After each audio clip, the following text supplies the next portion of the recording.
forte instead of writing my stuff down, so I'll give you half, because I see some people writing, so I'll give y'all a minute. If you have any questions or anything after this is over, feel free to email me, and then I can try to answer your question or find the answer if I don't know what it is. A little bit of housekeeping. Make sure before you leave, so that you get credit, that you have signed that attendance roster back there. That is imperative, because I think there's a document that I have to enter that into to make sure that we record at the district that everyone is here and accounted for. Real quick, I think most of you have probably already received an email from Kiwanis International that with some CLE offering dates from Kiwanis International. Do not freak out. I have already gotten some calls about that. It is beneficial for you to do, but it does not take the place of this. The Georgia District requires you, for distinguished club purposes, to attend one of our CLEs in the Georgia District. So this is additional training by Zoom kind of thing that is beneficial, and you will learn some things, but the Georgia District CLE that we're fixing to do is what you really want. Okay? That's where we are. But there are the dates, and the way they do it is they do a different date for each office, so you'll see there that is when those are offered. And like I said, I'm fairly certain that if you were one of those positions, you would have gotten the email already in the last week or so. All right, main things. If you've been with me before, we're going to talk about basically the high points are the same. The sum of the nitty-gritty is going to be a little different. So we're going to talk about membership, distinguished criteria, your district project, inter-club criteria, service leadership programs, which I'm going to refer to from now on as SLPs, because that's easier to say, and then Kiwanis Allied information, and of course, the Georgia District calendar of events, which we have a lot going on in the Georgia District that you all need to know about. Some basic stuff about Kiwanis there, the motto. Did everyone know before this slide that we had a motto in Kiwanis International? The correct answer is yes, up and down. There we go.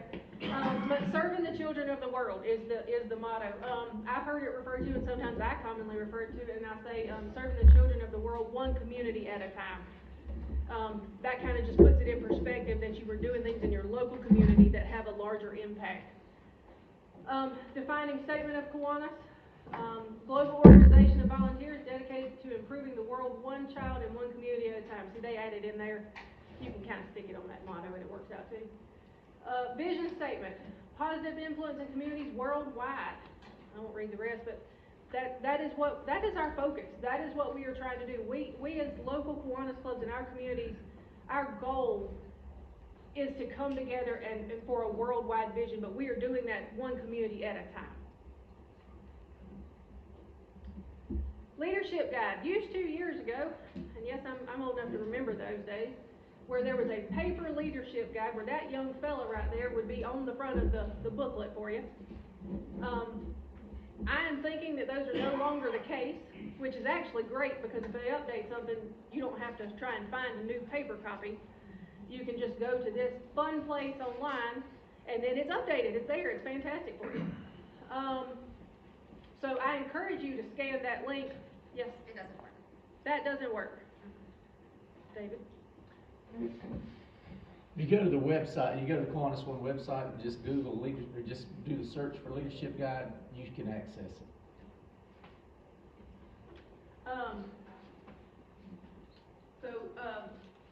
Did not know it didn't work. But yes, on Kiwanis International's website, there is a place for the leadership guide under, and I'll find that and send it to you.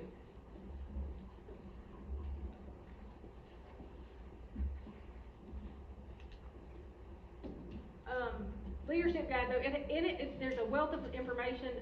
As a matter of fact, on the website, you don't get the whole guide, you can get it in pieces. So if you go to just the place for president, if you're the incoming president, it will just show you your stuff. Same for secretary, treasurer, some of the other places, some of the other positions. And it has timelines of when you should be doing things. For instance, one of the things we'll talk about a little bit later in the president section, you should be doing a planning conference this summer ahead of your year if you've never been a club president before. And I mentioned that because when I was president, I didn't realize that was a thing either, and then it actually was very beneficial. Next thing, it's in here that we do a parking lot, kind of hold your questions till the end. We're gonna try not to do that. We're gonna try and move along and ask the questions as we go, so we don't get too off topic. But we'll see how it goes. So, the goals. What do you expect out of today's training? Anybody want to tell me what they're expecting out of today's training? Go ahead, Mary. Maybe important future dates for us to be aware of and things like that. Right, okay. Anybody here to truly get a wealth of information about their position? Yeah? Yeah? Thank you, thank you. Yeah, because I'm an interactive trainer, so y'all will have to talk more. But that's it. I'm not gonna read that. All right. Parameters for success.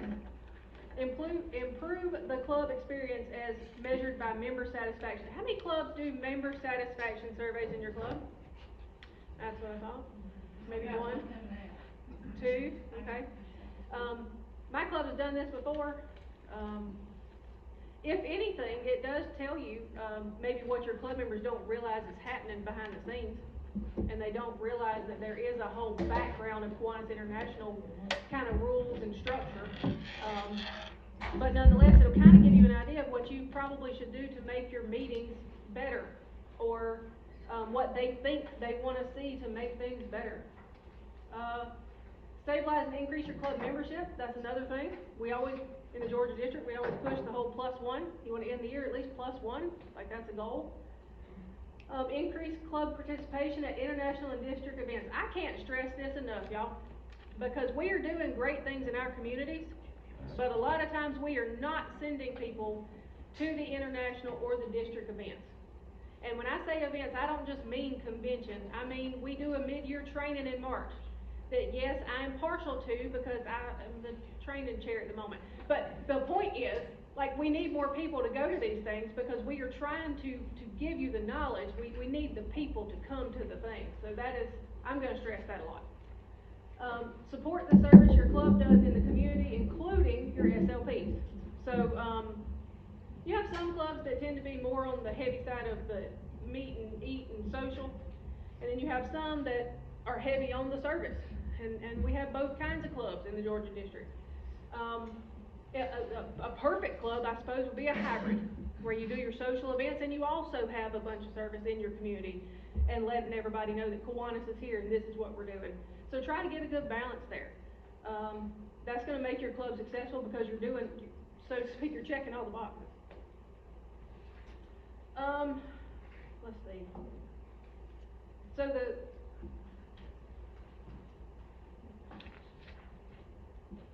I have extra pages. So what should a leader do for their Kiwanis club? So I know these are kind of hard to see, but it says goals, delegation, meetings, recognition, and lead. So these are all things that leaders of the club should do. And one of the big things that especially a president can start off with are goals. You know, kind of what are you wanting to see done in your club? As a president, what is your goal for your president year? Are you wanting to add another service project? Are you wanting to add another fundraiser? You know, those kind of things. What are your goals? So there's a link there to the strategic plan, and then there are other factors. You know, you might set your goals around what the needs of your community are, or how you want to engage your members, that kind of thing. So there's something that, and I don't know if it comes up later again or not, but down at the very bottom you'll see a link for the Achieving Club Excellence. We refer to that as the ACE tools. And that is a good dynamic where you can get some good information about how to engage your members and how to make your club better. All this stuff is on the Kiwanis International website, and that's why the links are there, because it may not be the easiest to find. Going to their website and searching things is not always easy. So if you need it later and you didn't get the link, let me know. I will direct you to it. Any questions on that? So So you're gonna send out something after the meeting to all the attendees? I can, if your email's on that sheet, I will So the definitely. link, yeah, okay. Yep. And all that will be, Yeah, I'll probably send all this will be in that? I will probably send the slides, yes. So this is what I mentioned earlier, the President's Planning Conference. Ideally, you know, with an October 1 start, you'll have this in August, ahead of that, what I'm gonna call your first hybrid board meeting, where your incoming president should probably attend with your current president, and that'll happen in September, ahead of the installation. But, that's a good time for you to figure out what your goals are and relay that to your board, your incoming board. And then, yeah, how many of y'all have a President's Planning Conference now? I highly encourage y'all to do that. I did it my year, and I don't know that anybody's ever done it since, but I thought it was the best thing ever, because it put us all on the same foot. The expectations for the year were clearly defined. What our goals were clearly defined, and we achieved a good bit that year. Any questions on that? Okay.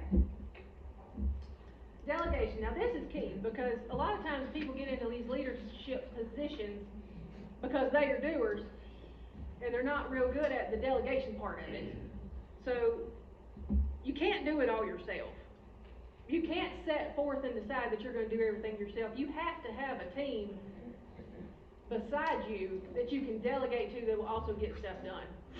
So the word is intentional. Be intentional to delegate tasks to other officers, your committees, your committee chairs. Be very, very clear in what you want to see happen, and then follow up with them, because everybody's volunteers and everybody's busy. But follow up and make sure that everybody's still on the same page as you go through this process. But I think delegation is a key, because you cannot do it on your own. Meetings, we talked about the member satisfaction surveys. Appropriately change things up to increase engagement. So in our club, we do some fun things. We do a 50-50 raffle, which is pretty high right now, because nobody's got that winning card yet. But you know, it's fun things like that people are looking forward to. But I don't know if y'all heard Trish after Jennifer got introduced, but Trish was talking about how wonderful of a cake baker Jennifer is. Well, Jennifer donates a cake every 2 weeks, and we raffle that off. So we do some fun things to boost the morale in the meeting, so it's not just a business meeting per se. Yes? What were you saying about the 50-50? Do y'all draw cards, like playing cards? Yeah, so it starts with a full deck of 52, and people buy a ticket, and then we draw a ticket, and if your number gets called, they fan out the cards, you draw a card. And then you show everybody what your card is, and you put it back in. You turn your back, we shuffle the cards, you gotta pull it back out. If you pull it back out, you win half the pot. But, you know. Yeah. So we're gonna, what? How much are your tickets? $1, I think. Are they $1? Yeah. So just something to boost, and then that's a 50-50, so half the money stays with the admin account when you're done. Do any of y'all do anything fun in your meetings? I know I've been to states where they've done some trivia kind of stuff. We started doing, this year where if you come, you sign in and we draw a number and somebody wins a prize at every meeting. Okay. So we were talking about implementing the 50-50 raffle where everybody's assigned a number, and then when people, we pay every week, you know, people pay. But if the person that's not there's name gets drawn, then nobody wins. So, you know, if you get drawn, you don't win if you're not there. So basically, if you're not there, you can't possibly win. Oh, okay. Kind of thing. Yeah. Then it Jen- grows that way. Jeanette, don't y'all still do the brag for $1? And we do that. Yeah, happy bucks. We do. Yep, we do. We call it happy bucks, and you get to pay $1 and say your good note of the week. Marilyn. We have, of course, Happy Dollars, and we announce birthdays and anniversaries and things like that. But for birthdays, you either, when your birthday is announced, you can either pay $5 or you can tell a joke.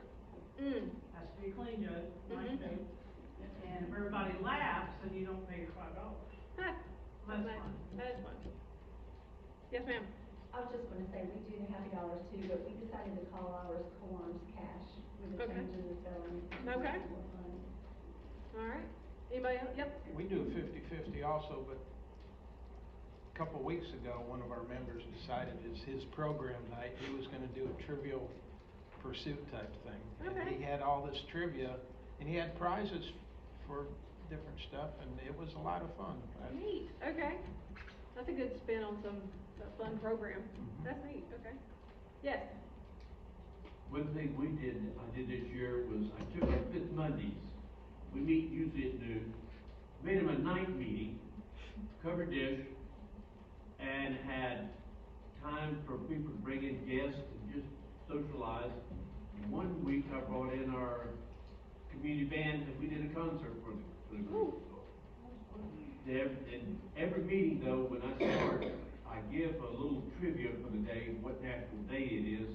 And you always get a good story, so when we start the meeting, everybody's laughing, so. Nice. Yeah, pretty good. And that is a perfect segue to the next slide, which is first impressions are important. So you want your people to guests to walk into your meeting, and you want them to say, this is a place I could see myself. I could see myself with this group of people doing the things that they do. So first impressions are important. And on that note, and I know most Kiwanis clubs kind of fail at this, but do you have someone posted at your door as a greeter when you have guests come in? Most don't. Cause the year I was lieutenant governor, I went around to not only my division, but also other clubs in other places. And a lot of times I just walk in and sit down. And there would be nobody, they'd just look at me across the room and be like, now who are you? You know, and it was kind of an interesting, and at some point I thought it was kind of funny. Cause I'd get up and start walking around and introducing myself, cause I'm outgoing like that. But that is important. You want the people to walk in and feel welcomed into your club. You want them to say, hey, I want to come back here. The next one always makes me laugh a little. Don't confuse tradition with requirements. So as Kiwanis clubs, and I've been to quite a few in my days, you'll ask them like, oh, that was really neat that you're doing whatever it is. Is that something? Oh no, that's a Kiwanis thing. And it's actually not. It's just what your club has always done. So my example that I give from my local club, and I apologize right now to Brooklet because I talk about Brooklet a lot because that's what I know, is my example is from the time that I joined the club, we had a spiritual awareness month in May. So every program in the month of May was about spiritual awareness. Over the years, it was the last month of school, it got to be cumbersome. Every single week was basically a preacher, every single week, which is fine, but we were used to having like service-oriented programs. So it got to be a lot, and the attendance started to drop off. So then the question became, is it required that we do this in the month of May? And the answer was, well, no, it's not. So we have switched it up now, and we do one a quarter, which is actually a lot better. We're still getting the same quantity, it's just we stretch it over the year and we don't try to cram it all in 1 month. And attendance is a lot better that way. But that was something where we had to take a step back and go, is this a requirement of Kiwanis, or is this just the tradition that our club has set? So if something seems to not be working in your club, ask that question. Find out if it is a requirement of Kiwanis or if it's just something that your club has always done and that maybe it's time to look at it a little differently. And then the other key, and again, traveling around to different clubs, I know a lot of clubs have a different take on it, but I personally believe that you need speakers at your meetings to have good attendance, to learn new things, to get that connection with your community. If you just come to your meetings and if it's a meal meeting and you're just eating, or if you're just socializing, you're not having that connection to the community that you get with speakers.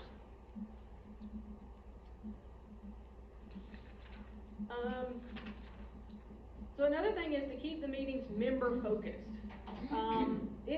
The weekly meetings, or I'm gonna call them weekly meetings, I know not everyone meets weekly.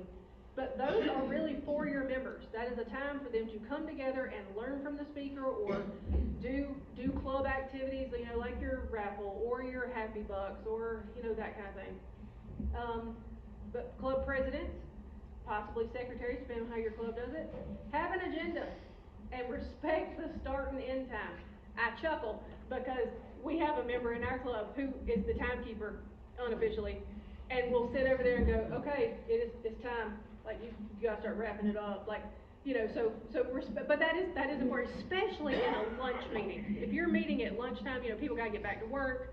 They got things they gotta do. We're a little bit more, in my opinion, we got a little bit more freedom at a dinner meeting because we're going home. I'm not going back to work, so I got a little bit of time. But in your lunchtime, that is a big deal. Respect that start and end time. Include some fun and service in your meeting. So we already talked about the fun. But as far as the service goes, you can do a service project at your meeting. Not to pick on Effingham, and y'all two are brand new, I know, but I know that they have done meetings where they do a service project kind of in lieu of a regular meeting. They will meet and pack boxes, pack backpacks, they'll take them to the school. They've done this, you know, as part of their meeting, and that's perfectly fine. Do service at your meeting, and then plan social activities.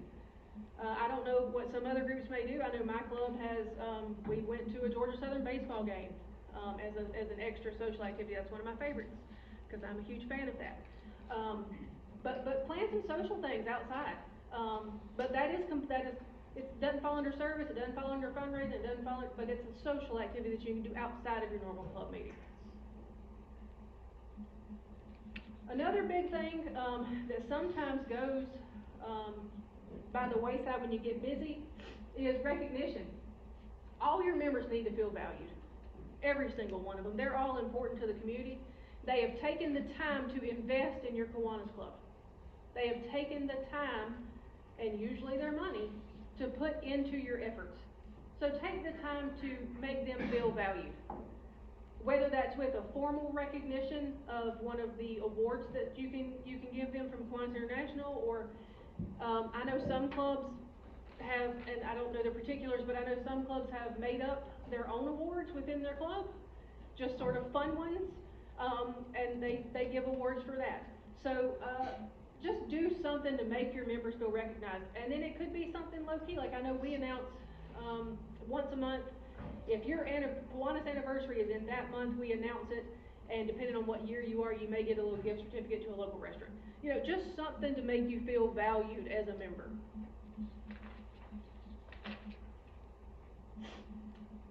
So all of you here, since this is leadership education, all of you here are leaders. Yep, you may not want to be recognized as such, but you are. You're here. You made the effort. You're here on Saturday morning listening to me. So you are leaders. But you're not just a leader in your club. I bet you're leaders in your community. I bet you do things outside of this as well. Just remember that, you know, at least for the next year, probably going forward for your entire Kiwanis career, you are going to be a representative of your club in your community. Everything you do, they're going to associate you with Kiwanis. And that's not a bad thing, folks. It is a good thing that people go, oh, that's a Kiwanian right there. And that will bring people to your club just in your leadership. There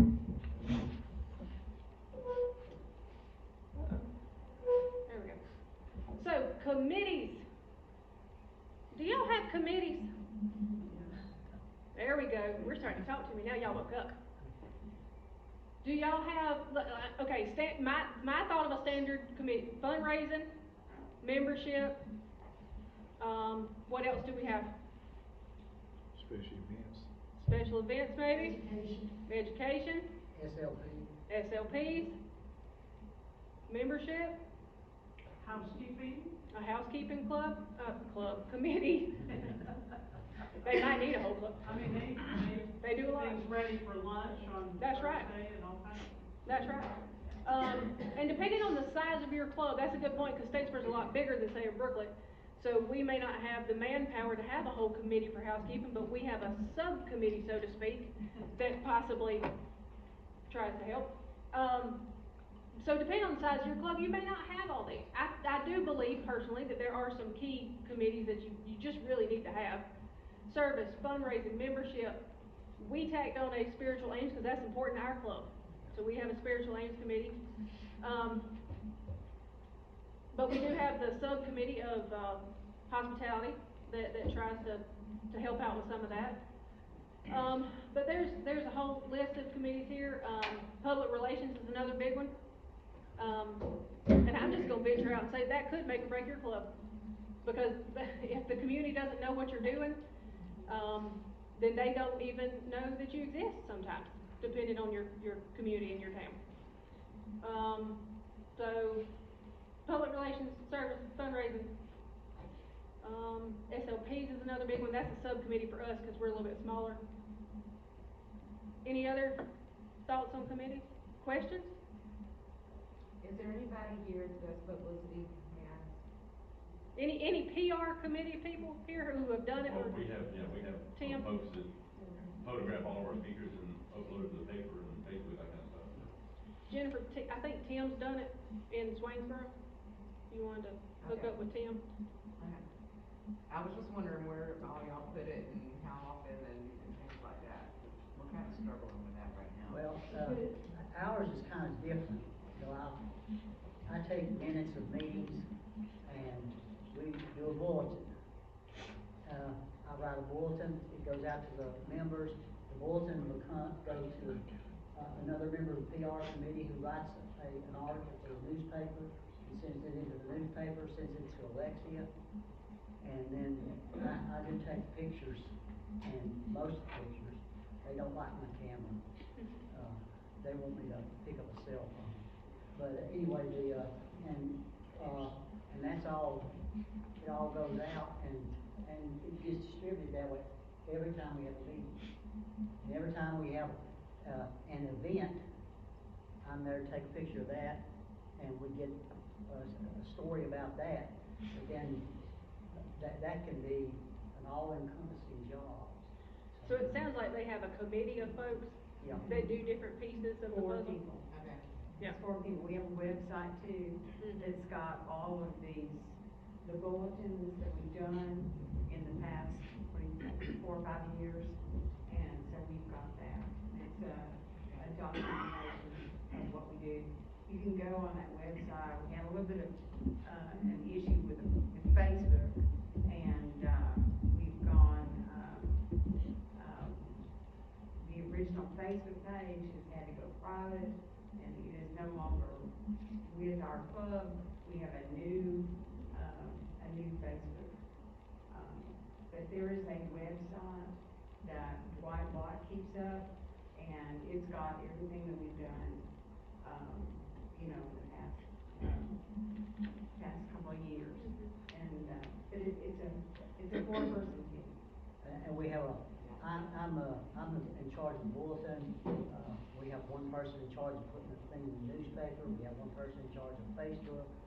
We have, and Twitter and whatever those other. Yeah, we've had the same problem with Facebook. And then we have somebody who does emailing, and we also have somebody who does a website. So right. So you've got it spread out amongst. Yeah. Did you have a? She has something. Okay. First. Go ahead. But Wait. anything we do, we try to get in the newspaper, and Like the special events page. Oh, yeah, we've got 2 back-to-school, projects that we're helping with in the next 2 or 3 weeks.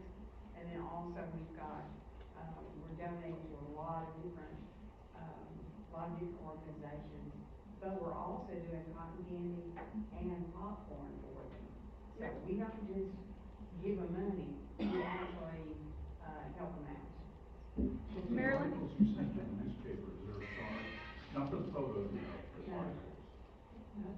We're real intentional about involving, people in the community, and the things that we do, like, Bryce Connect, some of you here know what Bryce Connect is, a local newspaper.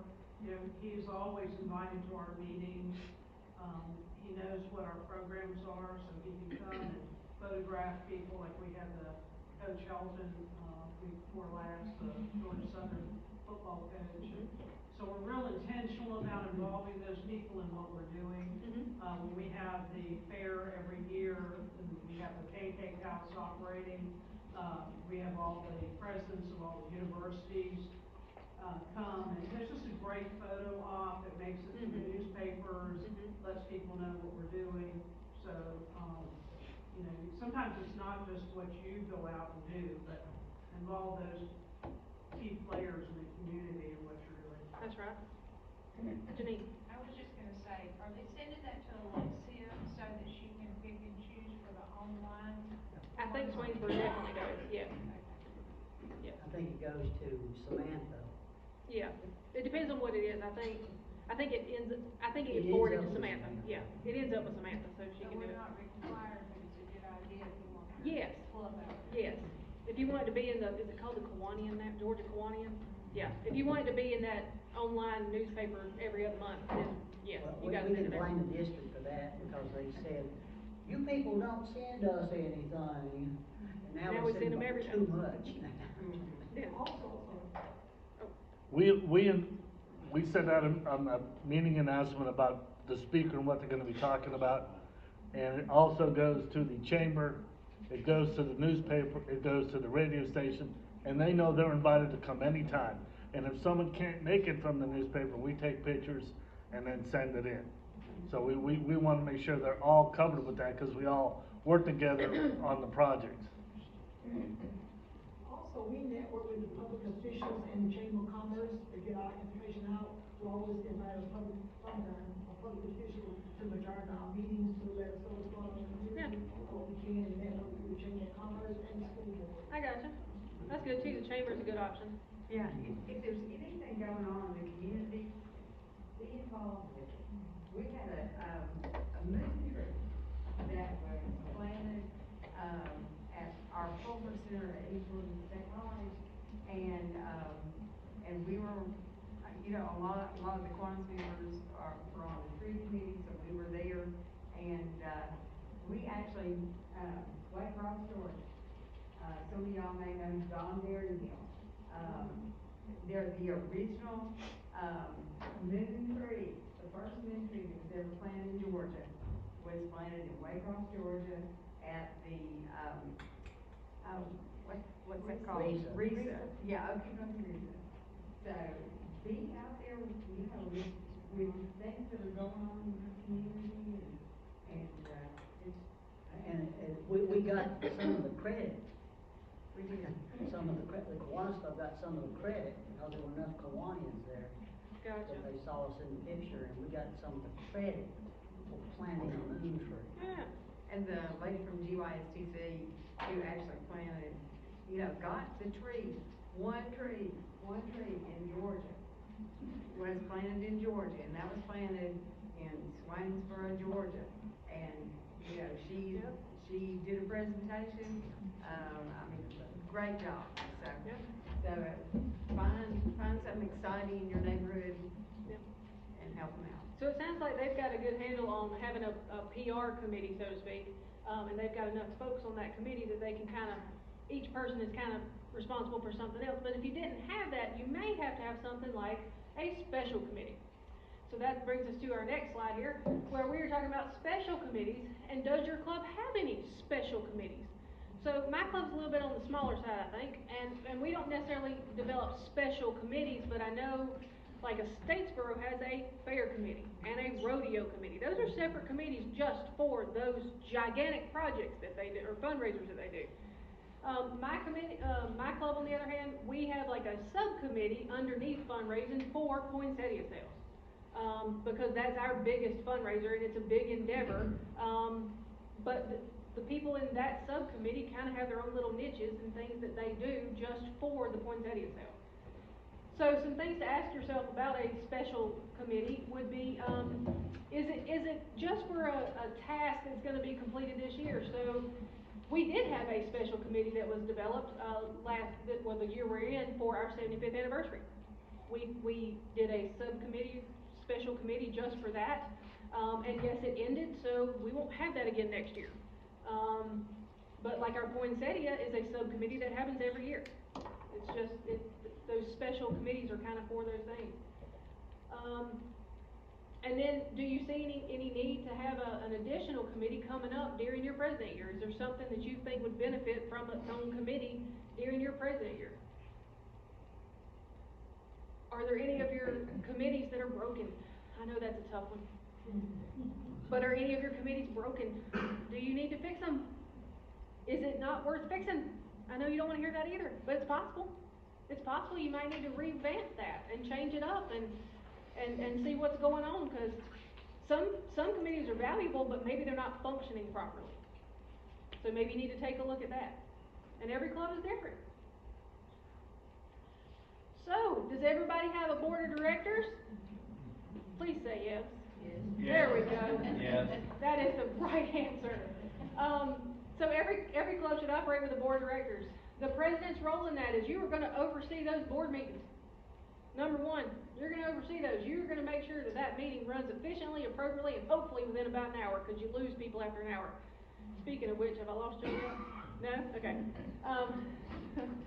You are gonna set that agenda.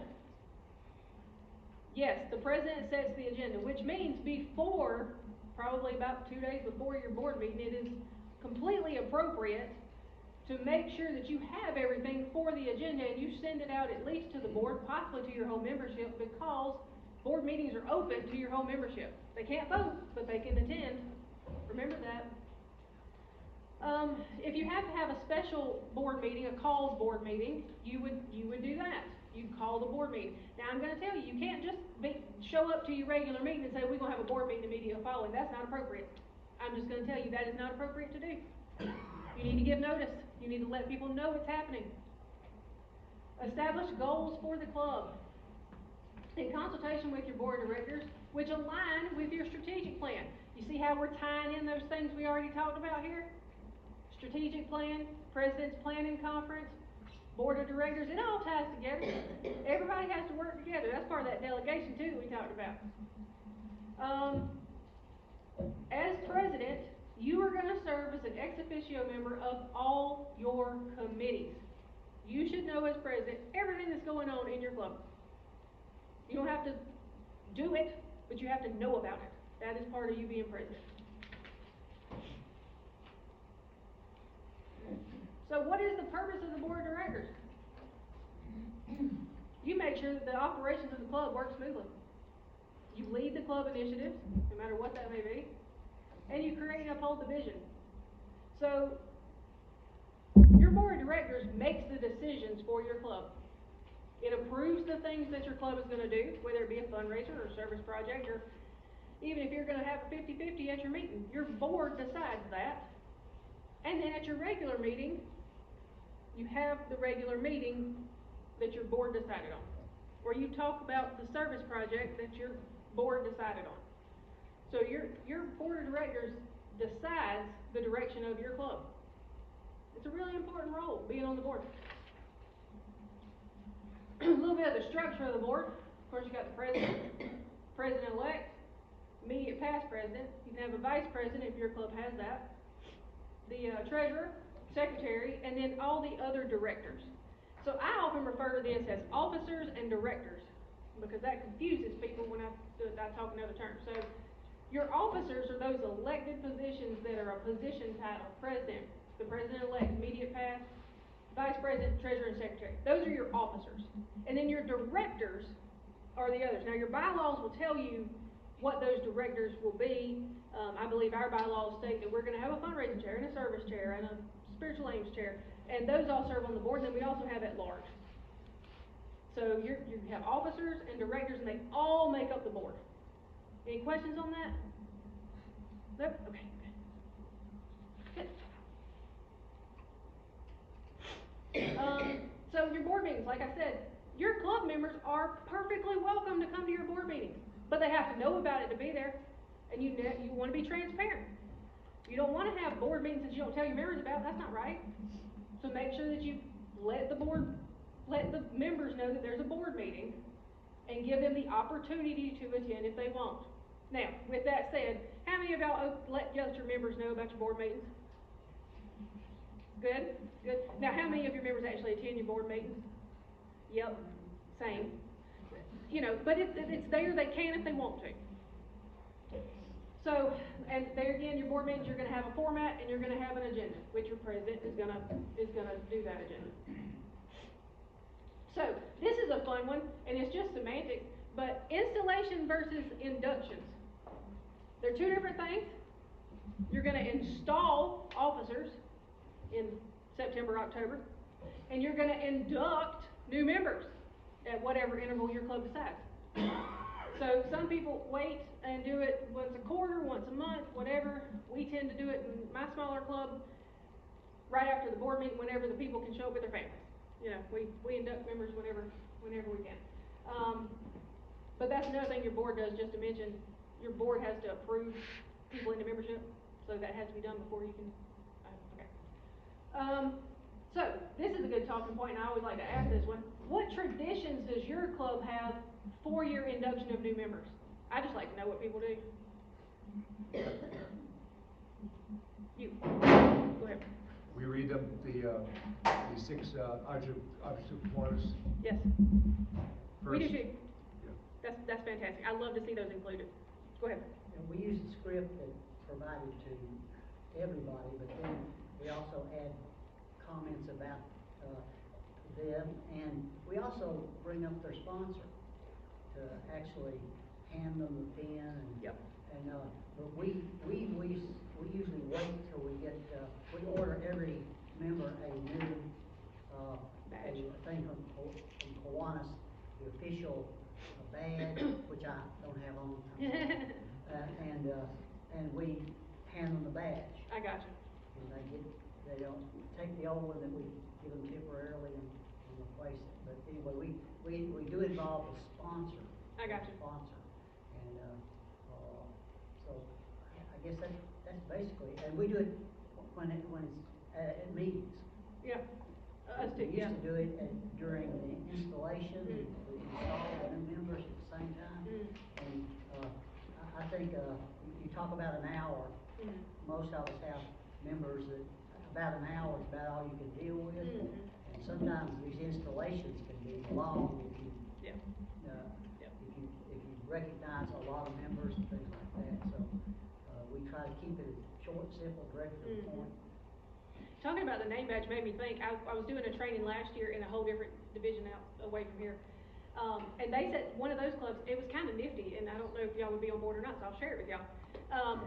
But when they brought in their new member, they would give them a certain type of badge, like they had a new member badge. And I don't know if it said new member on it or whatever, but that kind of alerted the other members, this person's brand new. Well, they earned their regular member badge from attending a service project, attending a fundraiser. And so usually within about 3 months, they could get their real badge or whatever, and they were no longer new. I don't know, I thought it was kind of nifty. So it was what they were doing. It's a much larger club, but it was kind of nifty. I thought that was interesting that they were doing that, and it alerted the other members to go and make a beeline for them and go, oh, you're a new member. What, tell me about you, kind of thing. So anyway, any other thoughts on traditions for inductions? No. All right. Membership. So this kind of goes back to membership chairs who are not required to attend this CLE, but I have a feeling most of you have been involved in membership at some point or another, indirectly or directly. The key to your club is growth and bringing in new members. So there's a lot of different ways to do that. There's a lot of different things going on as far as different initiatives for membership, but you need a membership chair. I cannot stress that enough. We have a membership chair in our club, and he's been instrumental. He has the time and the motivation to go out and drum up new members. They don't always work out. Let's just be honest. Not every new member is going to work out. But most of them do, and they enjoy our company, and they like doing our service. So it works out great. But there's a lot of different resources out there for membership. As a matter of fact, early on you saw the Kiwanis International training dates. There's one specifically for membership. They're not required to attend this one, but that is specific to membership. If they will log on to that in August, at whatever day and time, it would be beneficial for them, just to get new ideas. But set a membership goal. I think most of us probably set a +1 for the year. But that gets hard when you have people leave. What was your +1? Was it +1 from the beginning of the year? You just trying to make up ground from what you lost? Like, you have a goal. Have a membership drive. That's another big one. We've been very successful with different membership drives. I'll be honest, I didn't think it would work, but it always did. I'm pretty impressed. Membership events. One year we had a pancake supper in the dead heat of June, and we got like 9 members out of it, y'all. Like, I don't even know how that worked, because it was hot, and we were outside in June, but it worked. And it was fantastic, and most of those new members are still with us, 2 years, 3 years later, I think. So, here's a specific method of membership, like membership drive, is the 2 for 2. Are y'all familiar with 2 for 2? We've been talking about it a few years now. Y'all know the background on it? I'm seeing a lot of head nods. I won't go into much detail then, but basically it's 2 members reach out to 2 prospects. Strength in numbers maybe, do it with a friend. I can tell you this, if it's easier to bring in 2 people together that already know each other than it is to bring in a person by themselves that don't know any of y'all or anything about anything else. Because they feel more comfortable, they're coming with a friend. It's worth a look into. Yes, ma'am? Jeanette, I noticed in Denver, this was at the market, whatever they called it, the market store or whatever. I bought some of these little cards. They look like business cards. I don't know if any of y'all have seen them, but I'm sure they're available online. But I thought they were real nifty because you can fill out when your meetings are and the time and your name and a phone number on a little card. So like if you're in a restaurant or wherever, church, whatever, and someone shows interest or you're talking about it, you can just hand them a little card, and it's just kind of a nice little reminder that someone in Kiwanis was talking with them and was interested in them. I mean, that's before you even get to a membership packet or anything. And funny you brought that up, because I didn't know anything about that being in the store in Denver. I know, I just saw it, I thought, this is great. Last month I created a business card that we're gonna roll out next month, that's pre-printed with our meeting time, and then at the bottom it has a place for the member to put their name and their contact number. That's a great, yeah. So when they hand it to somebody, they have our meeting information, and then they know who to call. Yeah. Well, these were $3 and change, and you get a big stack of them. Yeah. And I think clubs would find those really helpful. And that was something that we just decided to give a shot, and we're gonna roll them out in August, but that was something that we just thought, well, we have a brochure. That's another thing that we have in membership is a brochure. But I'm gonna be honest, I'm not toting that around and giving it to some random person that I found. The business card's easier. They're tiny. Yeah. So that's a good. You can put them in a wallet or. Yeah. Have them in your car. Yeah. Thank you for bringing that up. Yeah. I had kind of forgotten that we were on board to do that, and didn't think to mention it, but thank you very much for that. Anybody else have any little membership initiative thing that they do, like a business card or? We're trying to work in a thing called empty nester. Okay. Like particularly if you know that the last kid's gone to college, and it could be a stay-at-home parent, they're like, what do I do now? Because they're not here for me to nag. Or particularly the ones that have completed college and either are working in town, but they live away, they don't live with their parents anymore. And basically it's probably gonna be, have you talked to your friends at church about who are empty nesters? Because that's where you're really gonna find out, instead of going like, are you an empty nester? That's not gonna work, being forward like that. So we're trying to get that to say, hey, come by, it's a free meal, here's speaker, and really say, look, if you know we're having a really good speaker the 3rd week, that's when we need to try and attract the people. Yeah. Yes, Tim. We use what I call it sometimes a trial membership. For the first year you pay half dues, and then you go up to full dues. Now that's a real shock sometimes when it goes from half dues to full dues, and that makes people think about it. But it does get people in and maybe get them interested in the club. But of course, Kiwanis International does us in by up with that. So it does make a difference in your budget, because for the first year, they're paying half. And we also do, we call them inactive members for, they have a family situation, they can't be members any longer, and even paying the dues might be a hardship. We still give them still get the weekly bulletin. And I tell them, saying, if there's something you have a chance to see or come back, please come back as my guest, and we want to see you or something. And if it gets them back in the door, they'll think, down the road, I'm ready to come back. But if you're not inviting them at all, just wipe them away saying, I'm sorry you had to leave, they're not gonna come back. That's right. Alright. So next up, we're gonna switch gears a tiny bit and talk about youth protection guidelines. How many of y'all are doing youth protection in your clubs annually? Every club should raise your hand, every single one of you. It is a requirement that every club gets youth protection guidelines every year.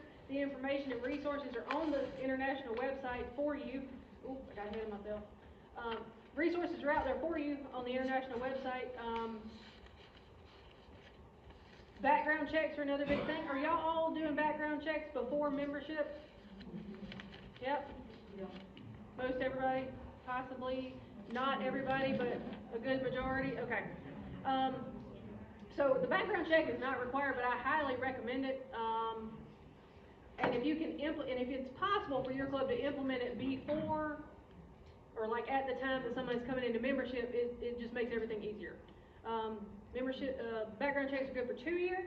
Is it still 2? Still 2? 2 years, yes, ma'am. Still 2. So they're still good for 2 years, and it's $25, I think, still, and it covers you for the 2 years. Yep. Yeah, so what our club has kind of adopted through Mr.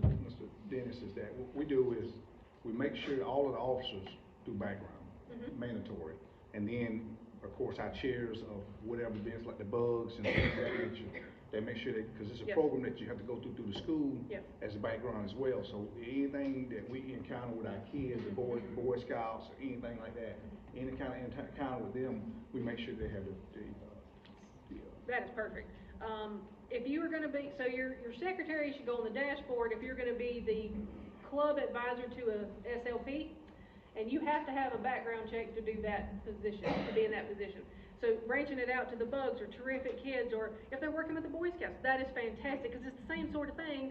It's just not required, listed on the dashboard. Just an overkill, basically, that way we'll be covered through the international. I think it's perfect. That makes perfect sense to me. This is required, right? I'm sorry? Are we required to do this once a year? Youth protection, yes, but we're kind of talking about background checks. Oh, okay, sorry. Yeah, go ahead.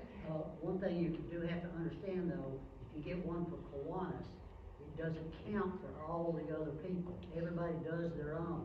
That is true. If they do their own for the school system, it doesn't count for Kiwanis either.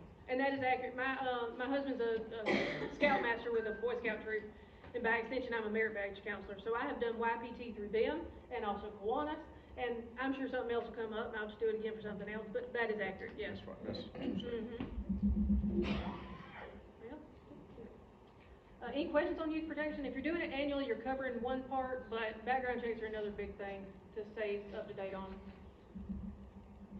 So here's just a slide telling you that kids need Kiwanis. I know, and Kiwanis needs youth. I've seen that hashtag a lot. My friends in Statesboro post that hashtag a lot, and I like it, so I use it a lot.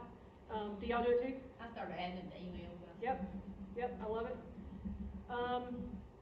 One more thing, are y'all familiar with the Kiwanis Children's Fund? If you've been around a minute, you've seen this over and over and over again, year after year. The Kiwanis Children's Fund and members around the globe have donated $300 million for programs to help children around the world.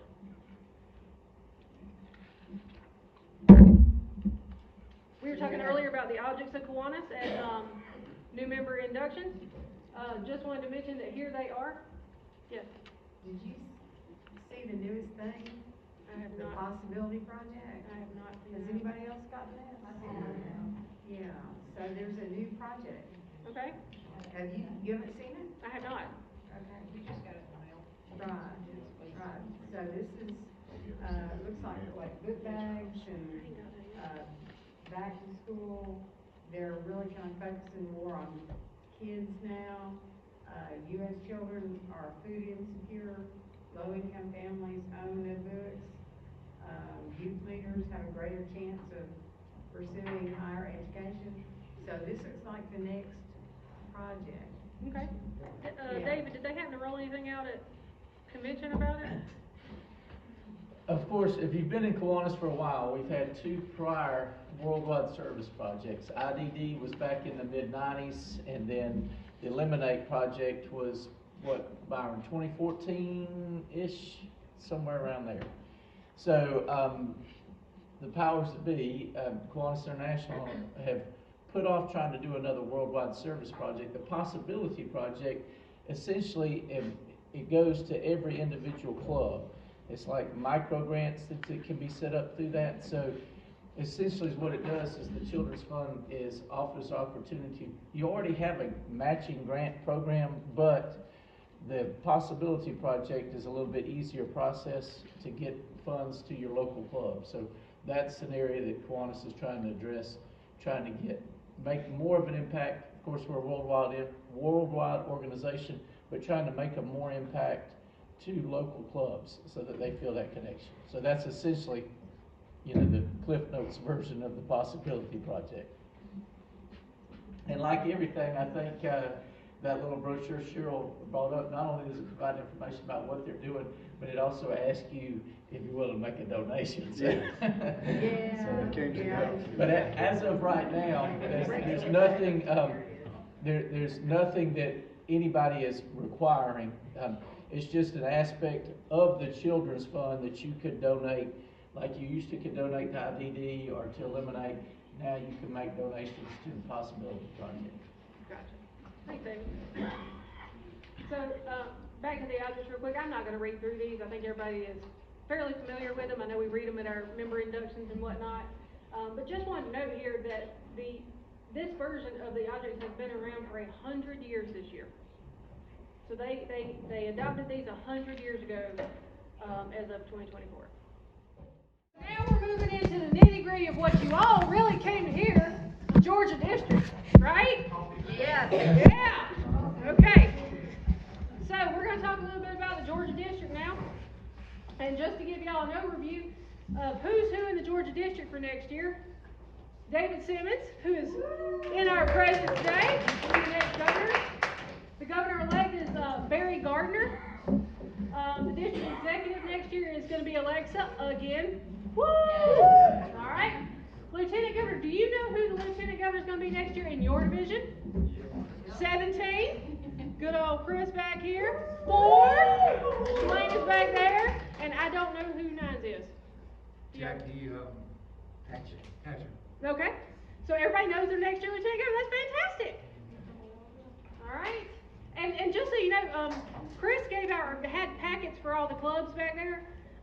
And some of the stuff we're going to go over during this district section is probably in those handouts. If you kind of wanted to find that part and go with it, there should be 1 per club.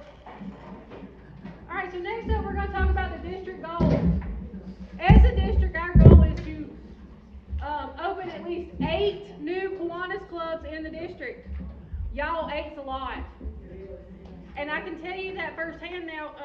I somehow saw myself on some sort of club opening team, and there's a lot of work that goes into opening a new club in an area. I won't get into all that with you right now, but there's a lot. So just know that 8 is a big order, but it can be done. But if you know of a community in your area that would benefit from a Kiwanis club, please let somebody in the district know. Next up is to open or reactivate at least 10 new SLPs. All right. So if your community would benefit from an SLP, or you had one and it folded up, because we've seen a lot. I know we're 4 years removed from the COVID debacle of 2020, but during that time, the schools would not let us in to foster those clubs, those SLPs. So if you had an SLP in a school that did not come back after COVID, try to get it going again. That'll help with this 10. Next up, at least 50% of clubs participate in that 2 for 2 monthly. That was a slide a few slides ago that y'all all said you knew about, so we didn't go into detail. End of the year, a net increase in membership for the district, and an increase increase the number of individual, club, and division recognitions. And that solely lies with each of your clubs. So, talking about recognition, y'all are all familiar, every year the district has distinguished club criteria, right? So, I encourage you to find that handout because it looks a little different than in years past. And I even printed it for myself.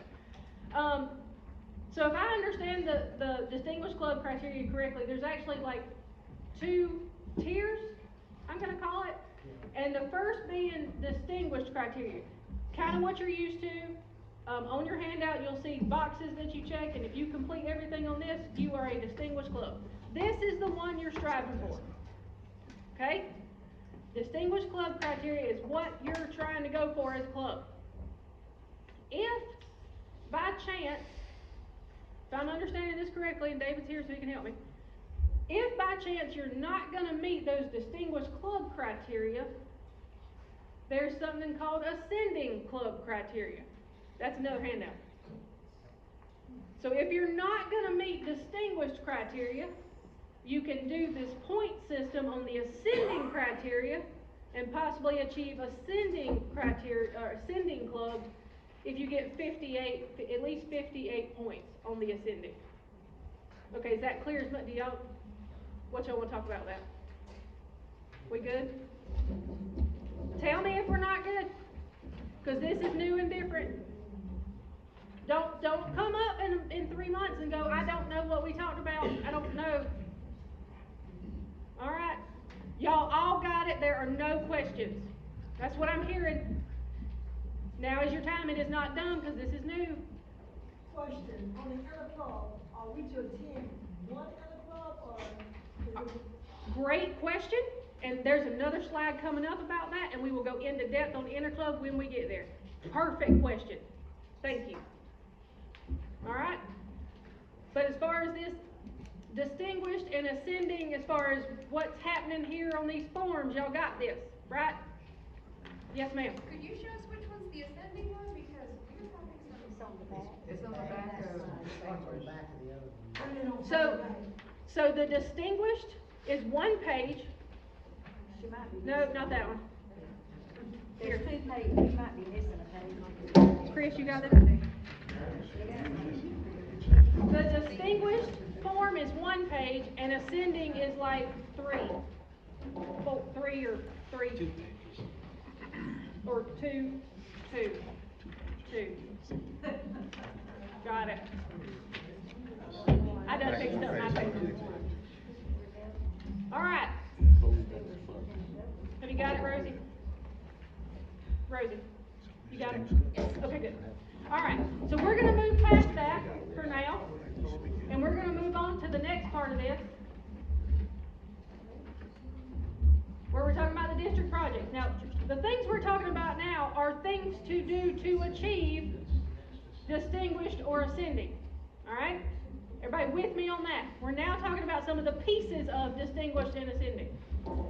So, Georgia district projects. We've done these every year. Clubs are recommended to contribute the amounts listed there, and you write your check to the district, and it goes to these different areas. So $1 per member for art and district art and music, $5 per member for the district foundation, $5 per member for Tomorrow's Leaders, it's come back, $5 per member to the Children's Fund. So we were talking about that in the new possible program. The Georgia district has already included the Children's Fund as a part of your district project. So when you contribute fully to the district project, you're contributing to the Children's Fund as part of that. Now, club choice. This is new, but they're recommending $6 per member to club choice, and I read this somewhere, and now I can't find it. You need some help? Nope, I printed things. I printed things. Okay, club choice. Each year, local Kiwanis clubs donate money to support nonprofits that their club is passionate about. We're asking clubs to contribute to donate to the nonprofit of their choosing, with the additional benefit of counting their contributions to the Georgia district projects.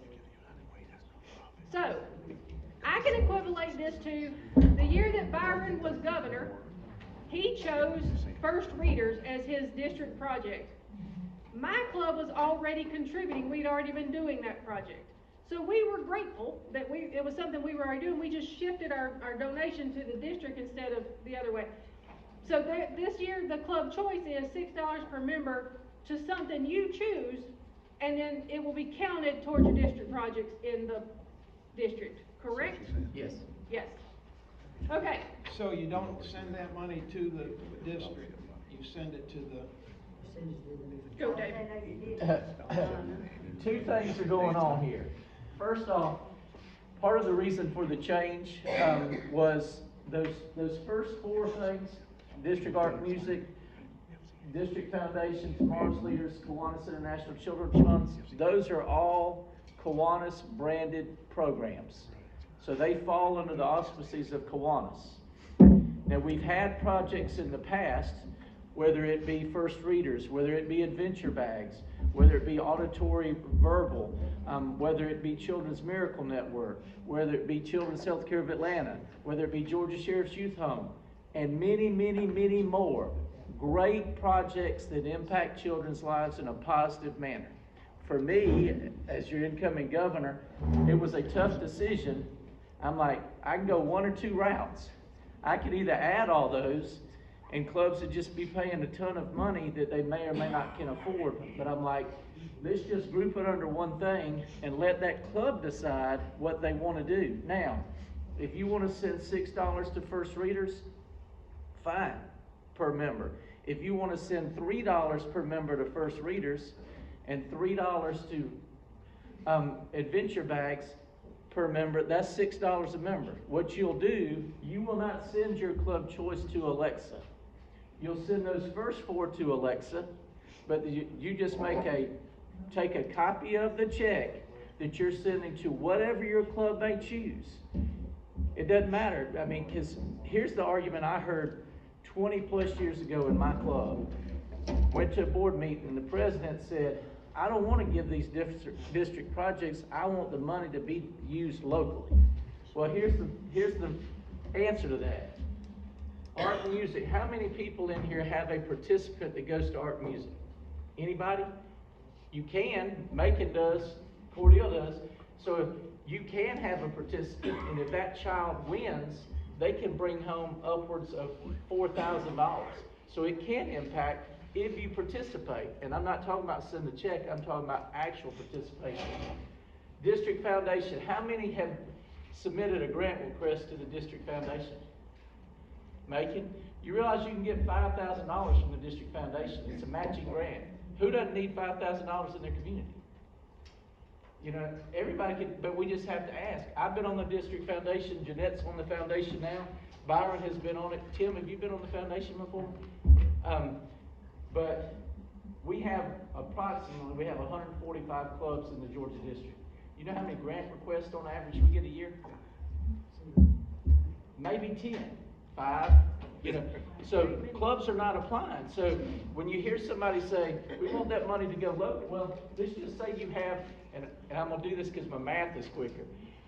Let's just say you have a 20-person club.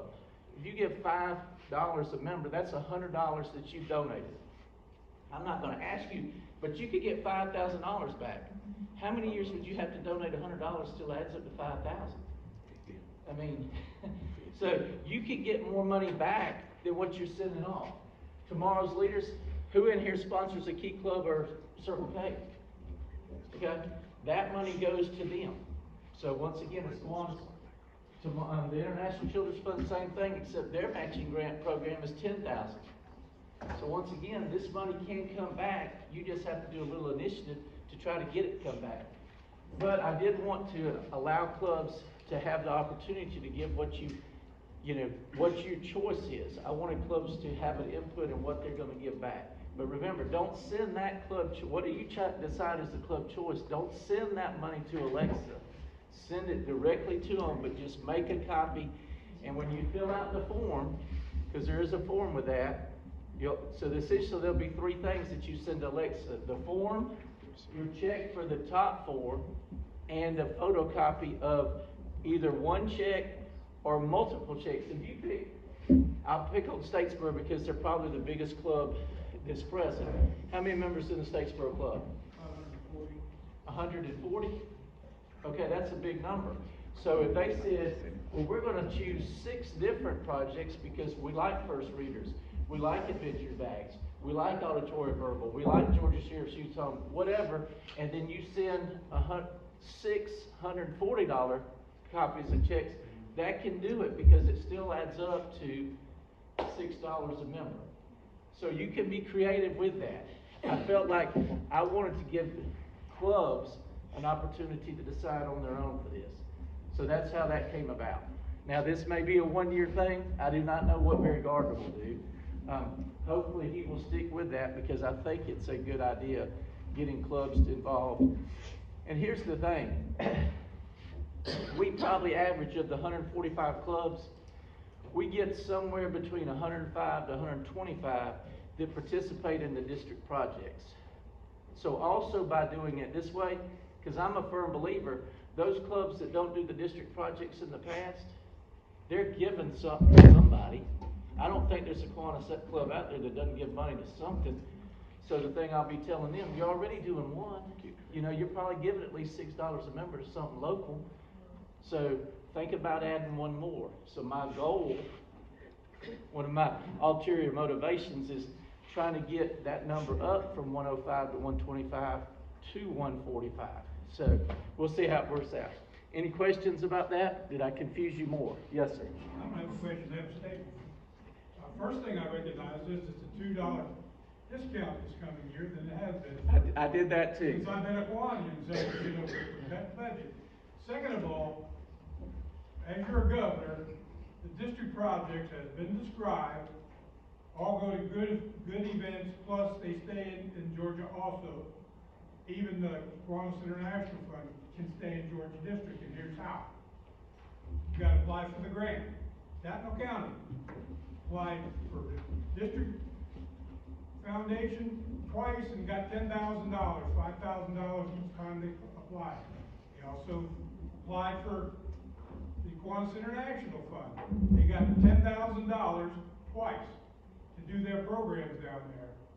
So I say, and after my experiences, the biggest problem with the district projects are Lieutenant Governor and the district doesn't tell you, the club members and officers, exactly where this goes. You get an email from me when I was governor, please pay your project, please pay your project, please pay your project. We'll come explain or whatever, but the more you know about that, the more you utilize that, the better you are. How long is it going to take Tatnall County to pay $30,000 back to both entities? A long time. So I encourage you, your handout about the district projects, there are some great descriptions on there of what each one of those are. I encourage you to read those. If you have any questions, you can reach out to myself. I know David will answer your questions, and Byron's got a wealth of knowledge as well. But I do encourage you all to fund the recommended amount to the district projects. That is a very easy step towards distinguished criteria, and it does help the district. And also, he is correct that it stays local in the district as well as can come back to your community if you apply for the grants that are available to you. All right, next up is the interclub criteria, which David has already set up because he knows this is a whole new bucket of worms here. All right, so the interclub criteria this year appears to be point-based, and banner patches will be provided to the top 10, to clubs who are in the top 10 with the most points, most visits, and most miles traveled. There is an wait, let's go ahead to that one. There is an interclub challenge where you visit a minimum of 8 different clubs, and I read somewhere else that those have to be Kiwanis clubs. So I don't think SLPs count, so it has to be Kiwanis clubs. Clubs will be provided a banner patch for completing the interclub challenge, and then there's the contact information for the district interclub chair this year. So yeah, it looks a little different. It looks like we're doing the top 10 in 3 categories, instead of everyone who qualified. So you're just doing top 10. But you also have an interclub challenge. Yeah, you Yeah. got this, There's different things. it's multi-layer here. First off, interclub challenge, so it's fresh on my mind. That is, the interclub challenge is specific to Kiwanis clubs. But overall interclub can be to an SLP. So that's so the specific to Kiwanis clubs is just the interclub challenge. And one thing I changed on that, and I'll pick on Douglas. Douglas, of course, is in Division 17. For those of you that, I'm going back to your 8th grade Georgia history, if you picture a Georgia map, Fitzgerald, Georgia is a lot closer to y'all than anywhere else. Absolutely. And Fitzgerald is not in Division 17. The way in the past years has been is you had to visit the clubs in your division, which is a great thing to visit the clubs in your division. I'm not knocking that, but sometimes, once again, what's easier for you? It may be to go by clubs, because we have clubs that sit on the border. For instance, Shalina's Division 4, which goes all the way down to St. Mary's. St. Mary's, it may be closer to go to Jacksonville. Jacksonville probably has a Kiwanis club, but it's in a different state. That's okay, as long as they're visiting. So for the interclub challenge, go to clubs that are closer to you. Try to visit more, but I mean, it's easier to go to clubs that are closer to you to try to get members to participate. But that's specific on that. The point basis, I wear multiple hats, and Tim, you correct me if I'm wrong on this, because Tim has been a club secretary, wore as many hats that I've had, probably more. But Kiwanis International has changed things over for interclub. Years ago, it used to be the size of your club. If you had a 100-member club, you had to have 4 people in a club. If you had a 20-member club, it was 2 members. So it was different based on club size. And then Kiwanis International, and I don't know what year it happened, they said 1 person constitutes an interclub. And I don't remember who was governor. I don't know if it was Byron, Darrell, George. Somebody's like, you don't really get the benefit when a 1-person interclub, because the benefit of an interclub is that you most likely you're going to ride to that club together, visit the club, and then you're going to ride home. So it's an opportunity to talk with members in your club. And I say this, and I firmly believe this, there's 2 things that you see at an interclub. When you go, you learn things and you're like, man, those are good ideas. We need to take them back to our club and modify them to us. So that's one benefit. The other benefit is you go and you see, and then you leave there and you say, thank the Lord we don't do that. But you do learn 2 important things that can help your club. If you go as an individual, you can still learn those things, but the opportunity to talk and to somebody else, you miss out on that. But as a secretary, I thought, well, we're going to try to morph everything together. You can get points for 1 person going for an interclub. You get 1 point. But once again, I want to provide some incentive. So if you have 2 members, you get more points. If you get 3 or more, you get more points. So the more people you have going to an interclub, the better it is. Now, Jeanette didn't say it. One thing that's in the rules, Chris, stand up. Shalina, stand up. And myself, now Jeanette doesn't count. We don't get to count in the points because we have an unfair advantage. As your incoming governor, I'm going to visit a bunch of clubs. Chris is going to visit every club in Division 17 at least once. Shalina's going to visit clubs in Division 4 at least once. So at the end of the day, Statesboro, Cordele, and Richmond Hill, or Liberty County, whichever one you're going to count for, you shouldn't look at the top and see, well, the clubs that are winning is because the governor and lieutenant governor, those, so Statesboro can still win, but they're going to have to do it without Chris counting for points. And Shalina, she's like me, she's a dual member, so she'll have to, if she was counting, she'd have to choose which one, because we have people who are dual members, and when they go to interclub, they have to choose which club am I interclubbing for. If I'm a member of 4 clubs, I can't count at 4 clubs interclub that day. That's not fair. So you just got to pick and choose that. But that is a little caveat to it, but it doesn't impact everybody, it just impacts those of us that are on the board. Yes, sir? I think the best thing about this new policy, or the hardest thing for the club is going to be report, as a former interclub chair, today, it was almost impossible to do the interclub policy we had because Kiwanis International would give us less information every year about interclubs. And all they would do is do a summative report, and that would be it. And it's impossible to do our current policy their way. Right. I like the idea, you report to the interclub chairman, either monthly or at the end of the year. I think it and then this came up, I went to another CLE, because sometimes I don't really think through. I'm asking, send the form in monthly. Originally, I just said, by the end of the year, well, it'll take longer to add it up. And plus, if we do monthly, I think competition can be a good thing. The online Kiwanis comes out every other month. So one will come out in October and they won't have anything. But by December, if people send it in monthly, you can kind of look to see, where's my club stack up in this?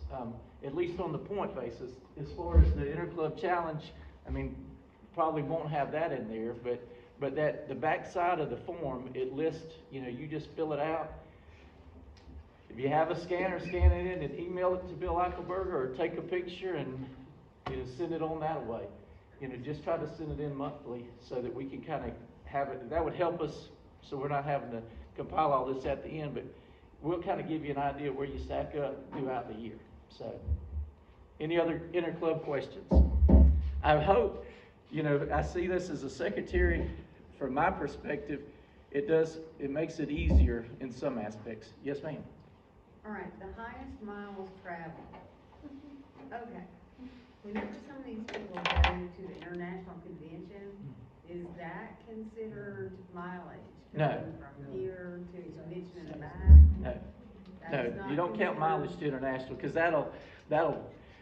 it would be nice, if every club participated in international, or a significant number, but so many don't, because I look at it as next year's convention will be in Pittsburgh. If you had one person from a club went to Pittsburgh, but didn't do any other interclubs, but they reported that, they would probably be top 3, and so that would That's skew what it. they've done in the past.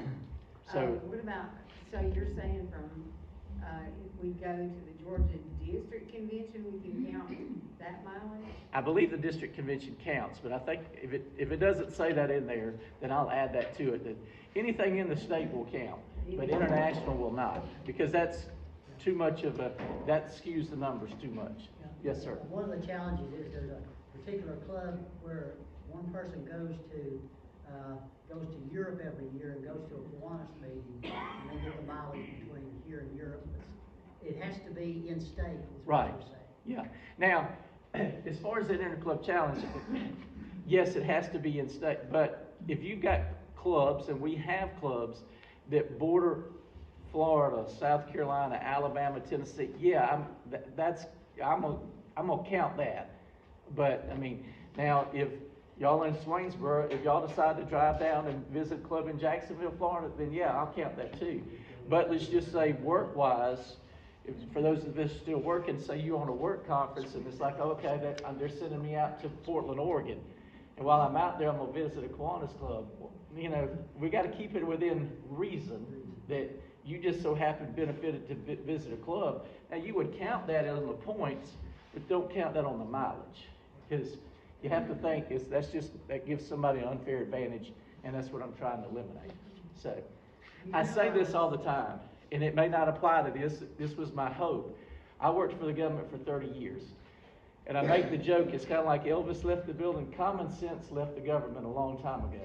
So I try to impose some common sense into this. So just think, if you think about it in those terms, if you're traveling thousands of miles for whatever unique situation, if you visit a Kiwanis club, count it, but don't count the miles, if that makes sense. In Division 17, if you go to every single club, you do an interclub with every single club, you actually end up with almost 1,000 miles.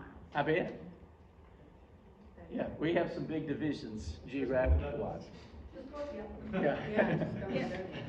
Trish Yeah, and how Chris many- can how many attest miles to you that. got? That's accurate. Trish is getting a new car this year because you're, over miles, right? It's been a lot, but it's been great. I've met a lot of new friends. And see, our grandfather is, so I can.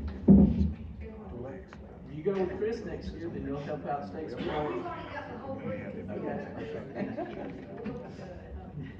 All right, so that was your firsthand explanation of the new interclub criteria.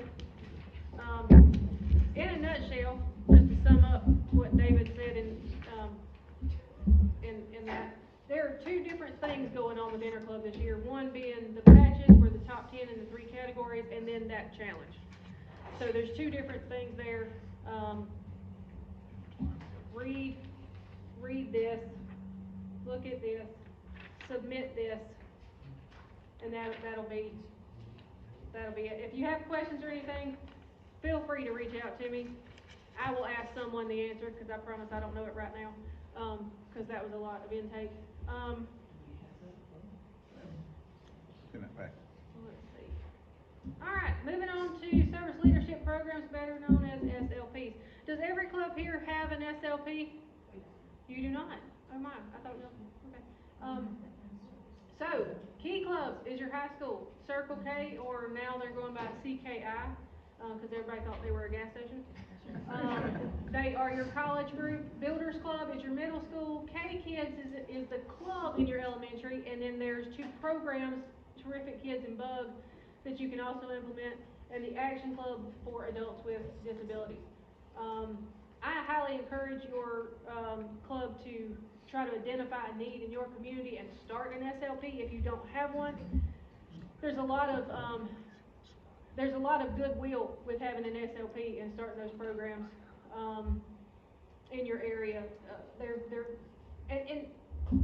We have a K Kids. It's kind of new to my club, and they're kind of hard to start off because you're dealing with elementary kids and possibly a counselor at the school. I encourage you, and I heard about Daya just talk about the Bug program. I encourage you to maybe get your foot in the door at an elementary school with a Bug program or a Terrific Kids. You can order those kits from Kiwanis International to get those things started.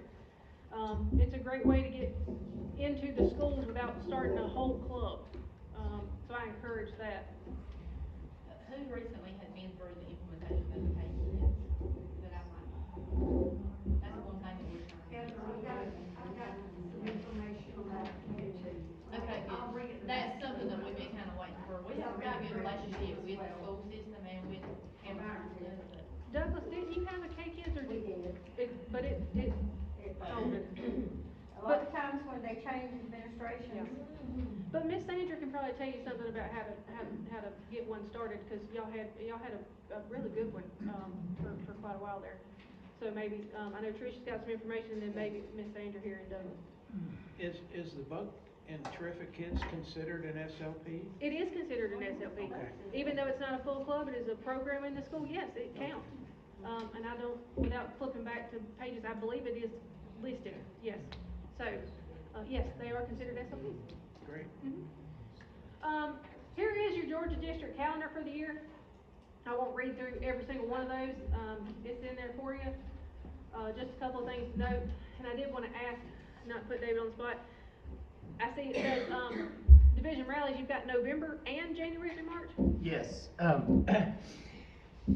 For those of you who don't know the history of division rallies, pretty much each governor decides based on their schedule and coordinate with the lieutenant governors. A few years ago, Byron, when he was governor, he set it up. He did a Thursday, Friday, Saturday in a general area of the state, and then Darrell pretty much stuck to that. And then this year, Brent's still working, and so he eliminated the Thursday, but he did a Friday, Saturday, which when Byron and Darrell did it, he figured there was 18 divisions, so that was 6 weekends that were gone, usually at the beginning of the year. Well, Brent, by dropping it to 2, that was 9 weekends. For me, even though I'm retired, I was like, I didn't wanna take up from January to the end of April, which happened this year, because grass needs to be cut at my house, there's other things going on, so I modified it a little bit. So there's two divisions, the divisions closest to me have November rallies, and then everybody else is January through, March, they'll be through this year, because we're dropping back to 17 divisions, so that put us down to 15 once I got those two in November done, which meant, and I did 3 a weekend again, and so that took me from 9 weekends to 5 weekends. So that was the reason behind it. 17 and 4, those most people are in here. Y'all's division rally is the same weekend. It's January the 25th. And Division 9, y'all's is in March. So that's the plan for that. And one thing I told the lieutenant governors this year, instead of doing Thursday night, Friday night, and a Saturday, one that sometimes was Saturday night, mine are Friday night, Saturday brunch/lunch, and then Saturday night. But they're in the same geographical area. Because when I first thought about that schedule, I thought, if I don't assign divisions the same weekend, I could have Division 4 be Friday at lunch, and Division 10, which is Dalton, Georgia, be Saturday night. And I'm like, that's not humanly possible, because there's no way you can drive from potentially Savannah to Dalton going through Atlanta and not spend 8 hours almost. So it's still kind of set geographically, and that was the reason behind it. So while we're on the calendar, there's a question mark on there, because when we sent this out, we didn't know the dates of next year's convention, because conventions for the Georgia district change every year. And there was a few years due to COVID that we had modified conventions. So initially, I was looking at Stone Mountain, had it planned and everything. We were gonna do the laser show Friday night. We went to a Key Club convention there in Stone Mountain, and they had bed bugs. So we had to scrap Stone Mountain. And so we were scrambling to try to find something that was affordable for us as a district. And so we're gonna end up, and it's a trek for everybody, but we're going to Dalton, Georgia, which we've been to roughly close to 30 years ago, but we're going to Dalton, and it's a nice setup. They got a wonderful convention center, but it's gonna be August 8th through the 10th of next year, a little bit earlier, but that was the weekend they had open. So that's what we find. All right, and just another thing to point out, we were talking earlier about attending district and international events. So I want to point out that next year's mid-year training will be March 29th, and it will be back in Macon at the same place it was this year, which was a great venue, in my opinion. I see that the district camping and service project has already been scheduled, which I'm kind of impressed with, that date's already been picked. And then the international convention, like you said, is in Pittsburgh into June this year. They moved it back to June instead of 4th of July. And then he just told you the date for the district convention, so that hits the high points on that. Have all of you scheduled your installation of officers for September or October with your past or incoming lieutenant governors? That was gonna be my plug at the end. I was about to say, we're in July, you need to get on their calendar. So if you haven't already done that, you need to be calling folks. Alright, how many of y'all are club secretaries in here? Woo! Let's shout it out to the backbones of these clubs. There we go. Alright, so club secretaries. I don't have much new information for you. How many of y'all are returning club secretaries? We got any new? Y'all returning? Yes. Alright, so are there any new club secretaries in here? 1, 2? Okay. So for the returning ones, you know, we've been talking for several years about the new dashboard. We still don't have it. So I'm just letting y'all know that's not a thing. We're not going to talk about that because it's not a thing yet. I have no idea when it's coming. I'd like to know myself. So if you're an existing club secretary or returning and you already, it's the same thing right now. It's just the same thing. So for you new folks,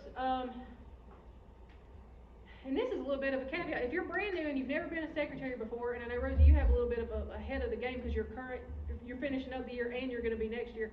But if you're just coming in October 1, you don't have access yet. You can't see it yet. They won't turn that on for you until about October 1. So, I can't really talk to you about what it's gonna look like, cause you don't know what, you haven't seen it. But that is the online reporting place, we call it the dashboard, we call it the portal, there's a whole host of names for the place. But you log in there and that's where you do your monthly reporting, you do everything there. It's a wealth of knowledge, it's a wealth of information. We don't have slides here, of the actual screenshots of any of it, so there's nothing for me to really show you. If you're going to, if you're going to district convention in August, there is a class on club secretary. If you are going to mid-year, I can almost promise you there will be a class on club secretary where they will actually walk you through some of the things. Or at least that's my intent. There's a new trainer doing it, so I hope he does that. But that's kind of, you'll get the hands-on walkthrough sort of thing. But this is just a general random graphic of that's where you send in your monthly reports. You record your club's activity there. There's a lot of data that Kiwanis International kind of tracks on how the clubs do things. But most importantly, that's where your membership information lives. That's where your monthly reports live. Who can tell, and I'm not going to flip slides yet because I want to ask the question so who knows. Who can tell me when the monthly reports are due to be submitted? The 10th of the following month. I'm so proud of y'all. That is a big deal. Because I know from experience, ask me how, that your lieutenant governor will start emailing you about the 3rd. Have you done this? Have you done this? Have you done this? Have you done this? And there's a reason why they're doing that. Because it's a big deal to them. Because the district's asking them. And I'm going to be upfront and admit to y'all that when I was a club secretary many moons ago, I was so annoyed with my lieutenant governor, and I can say that because he's not here. And because he would just harass me, like, why haven't you done this? Why haven't you done this? And my answer was because our club treasurer had not given me the financial information, so I couldn't do it. Well, you can go ahead and submit it and edit it later. I understand that. I don't want to do the work twice. So that was my whole thing. But when I fast forward to when I was lieutenant governor, I had to call him and apologize. Because I completely understood why he was harassing me, and it's because the district needs the information. So then you started harassing others. I did. I absolutely harassed all of you the way I was harassed. Yes, I did. I paid that forward. I sure did. And I will admit it as much as I can. So, but that is, so you as the club secretary and all the officers will take office on October the 1st. Your budget, this kind of carries over to treasurer, but your club budget should be already approved by October 1st so you know how to operate. I suggest getting, and we'll get to that a little bit in the treasurer thing, but I suggest getting your budget approved into your September board meeting at the absolute latest. Here's one that always kind of trips people up. So the dues that you were billed for from Kiwanis International will be from the member number at October the 10th. I like to say September 30th, so you make sure you have it done on time. But they have a little 10-day grace period there. So you will be billed on whatever. Now, with that said, you should be cleaning up your club roster on your dashboard as you go. Don't wait till the end. That causes backlog for the district, the international, and everybody else who touches that membership data. Don't wait until September to clean up your roster. Do it as you go. Okay? So, And then I would suggest that do it as it happens. Yes. When somebody dies, take them off the roll. Yes. Now, when somebody adds, put them on the roll. Yeah, and I will say, for a caveat, I can't really speak to Division 4 or Division 9, but I know in 17 we do a great job of doing it as we go, because there weren't a lot of backlog from 17. So I cannot speak. Y'all probably do a great job as well. I just don't know. But I do know. But there are other clubs in the state. They wait till September the 29th, and they completely clean up the entire thing, and it's a lot. October 31st is the deadline for a club to submit any proposed amendments or resolutions. I don't know that many of our clubs do that, but there's your opportunity. February the 15th, deadline for clubs to submit the 990. This is on the secretary's important dates. Remind your treasurers. Most treasurers handle that 990. April 30th is the delegate certification form, for Kiwanis International. So if somebody from your club is going to Kiwanis International, at the end of June, you have to have that form in by April 30th. There is no grace period, there is no waiver, it's that date. So if you have somebody going, you want them to be able to vote at International, that's your date. June 1st is when your annual report of club elections is due, and you do that through your dashboard and make sure that your officers are there. That is key so that your new officers coming in get information about fun things like this training. They don't know who to contact if you don't put it in there by June 1st. Any questions on secretary type deadlines and dates and fun housekeeping things?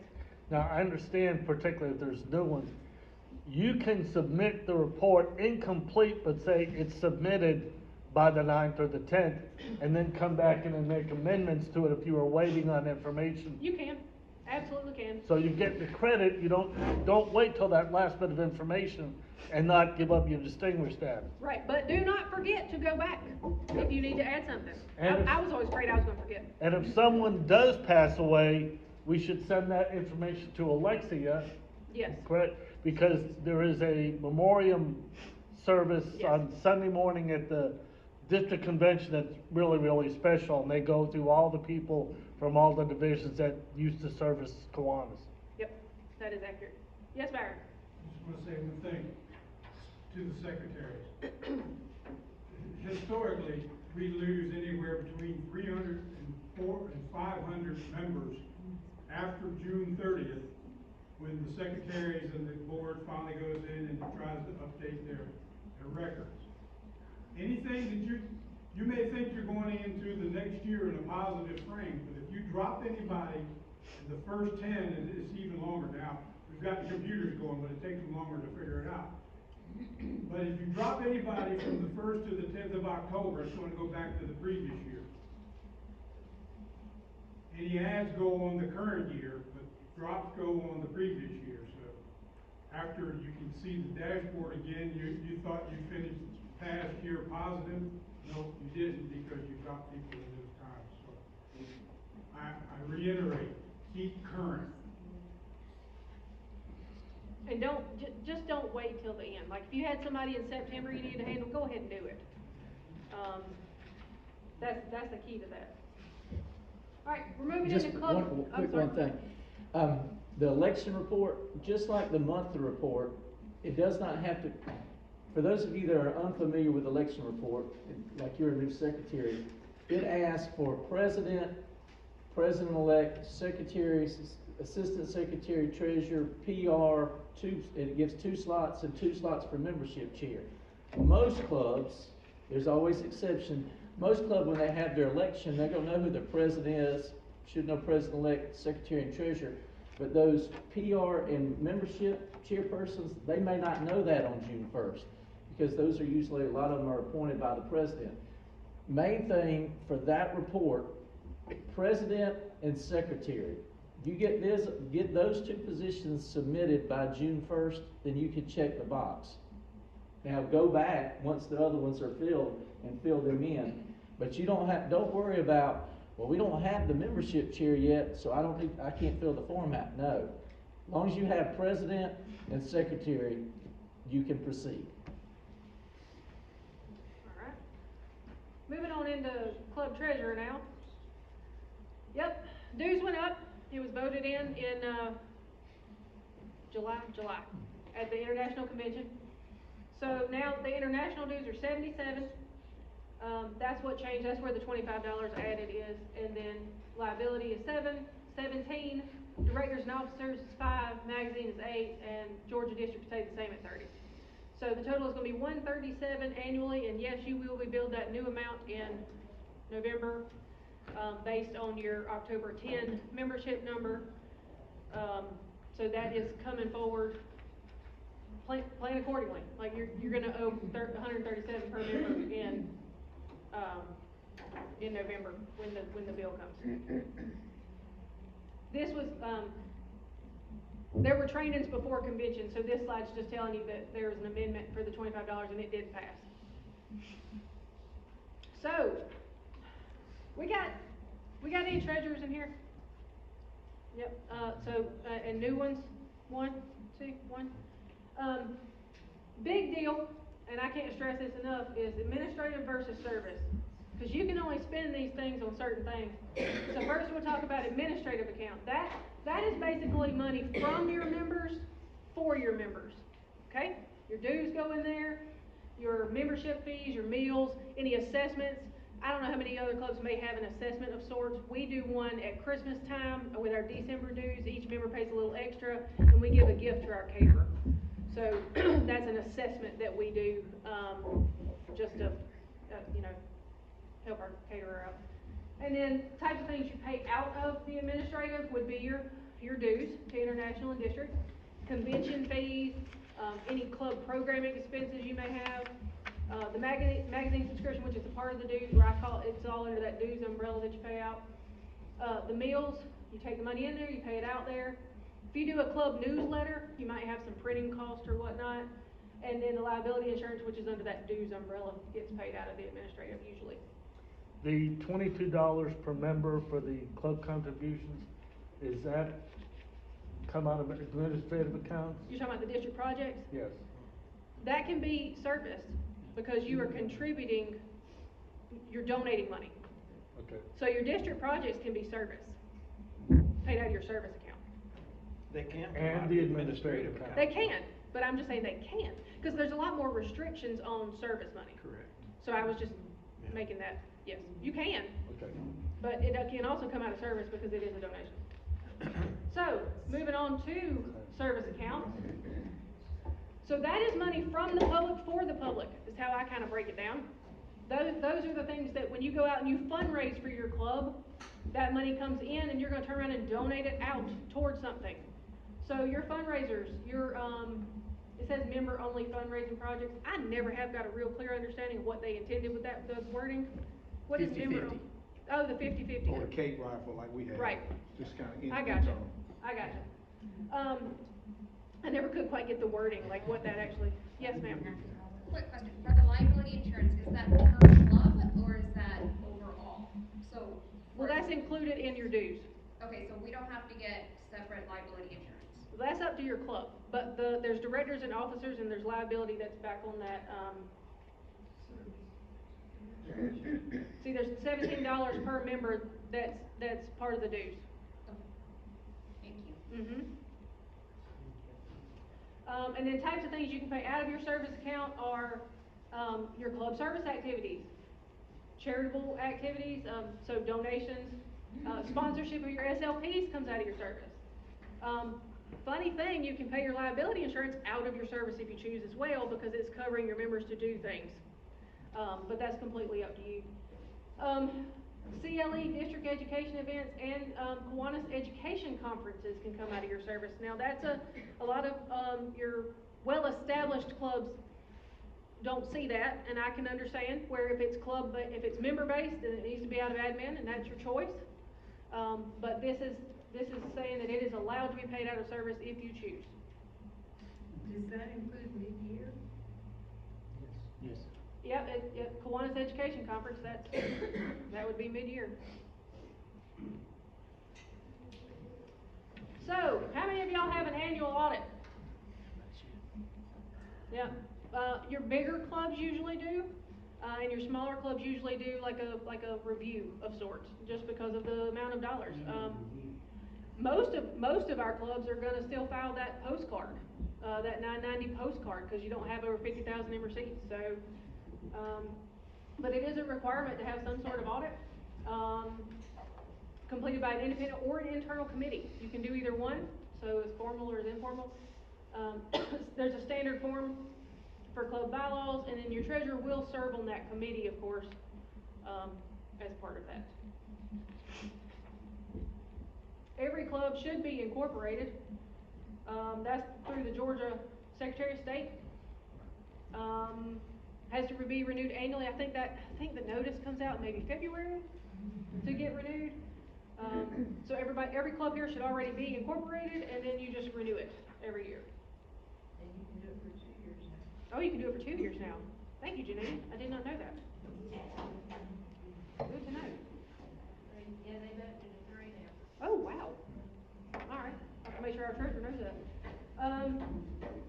$9.90. If you are a bigger club that has over $50,000 in receipts, you will have to file a full Form 990. Otherwise, you will file what they call the postcard, which just basically has you go in and state that you don't have over $50,000 in receipts. But you must file on time, and our deadline is not listed on a particular thing, but it's gonna be February the 15th is when it's due, because all of us have a September 30 year end. So that is when that is due, and you must file it on time, or your club will be in jeopardy and in arrears with the IRS. All right, reminders.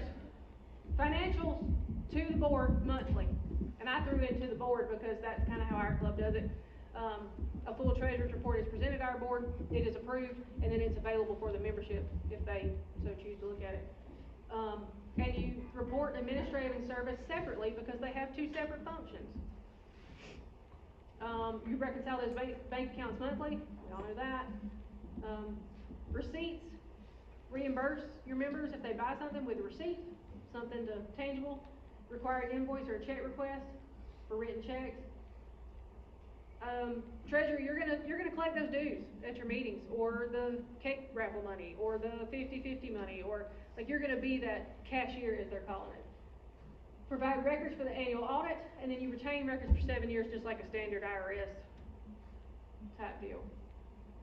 All right, we are at the end. I have some questions. You have questions? Yes, Dennis. We pay $137 by like November the 10th, I think, right? For whatever that is, yeah. $137 per member as of October the 10th.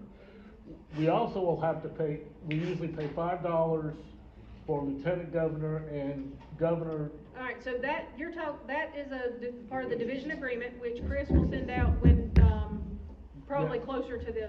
Well, I'm trying to budget it so I can show my folks by the year, here's where we are going to have, whether it's district dues or division dues come through, and like the, when are the $22 per member district dues due by? So traditionally, that is due by March the 1st. All right. But you can totally pay that in November. Okay. And the raffle? The district raffle, those tickets come out in May, and they are due before convention. Okay. The raffle. Or not. I'm gonna do the raffle a little bit different this year. Pat Tritt is our raffle person, and normally the tickets get mailed to the clubs in May. That will still take place. The difference is gonna be, is Pat's gonna give me tickets in October, and so as I visit clubs, I will have raffle tickets with me. Now, first question when I told Pat that, he said, how are we gonna do it as far as, because the way it's set up, if you win the raffle, you can win $5,000, and the club selling the ticket can win $1,000. He said, David, how's it gonna work if you're selling tickets? I said, if I come to the Brooklet club meeting, and I advise them, I have raffle tickets if you wanna buy them. Brooklet. So if I come to Brooklet, and so if somebody from Brooklet buys it, when I hand them a ticket to fill out, they're gonna write club selling it, they're gonna write Brooklet. So, even though I'm selling it and I'm not a member of Brooklet, it's gonna be the club that I'm at. Now, if Byron, who's in the Statesboro Club, if he comes to the Brooklet meeting and he buys a ticket, he's gonna write Statesboro. So, it's, you know, so you put on the ticket which club that you're a member of, or if you're a member dual, then you choose which one. You can't split it, so you'll have to choose it. But that's how we'll do it. So tickets will be available from me come October. If I haven't, the lieutenant governors, I will tell them, if you want tickets as your visiting clubs, I will give them tickets and they'll do the same thing. So, but that'll be up to I'm not gonna ask anybody to do something if they don't wanna do it, but I mean, so that'll be up to them, so. So my question on that is, if you come to the Brooklet Club and you sell 3 tickets to Brooklet people. Right. Does that number come off of our required allotment later in May? Well, and that's to be determined, because if I start selling them in October, and usually the number of tickets, and correct me if I'm wrong on this, Byron, we've probably been somewhere in the neighborhood of what, $20,000 to $25,000 worth of ticket sales? Does that sound about right? More than that. Okay. So hypothetically, if I start selling tickets in October and we get to May and we have sold I don't know, let's just say we've sold $30,000 worth of tickets.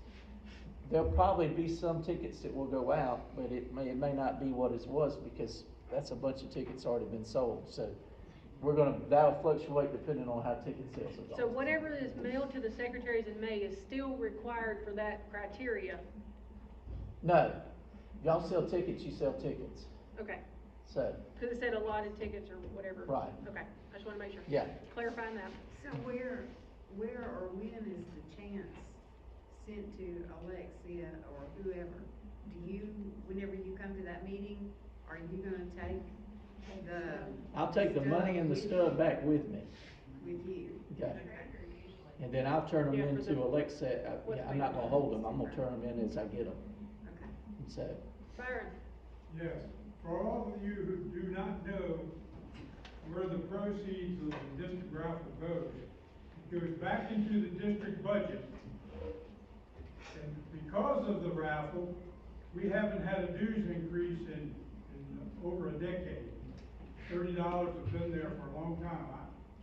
I've only been in for 15 years, it's been $30. So that's the importance of selling the raffle tickets. It helps defray dues increase. So. I got a question, please. If you've already answered this, I apologize. The Distinguished Club criteria, club represented at international convention, is that gonna be, can we do it virtually? There is no virtual option. So we won't get distinguished if we don't send someone to, If that's what it is. thank you. Yeah, this year they did away with the virtual option. I'm trying to find out. Yep, that's, Jennifer, that's exactly it, that's a checkbox on distinguished. Yeah, well.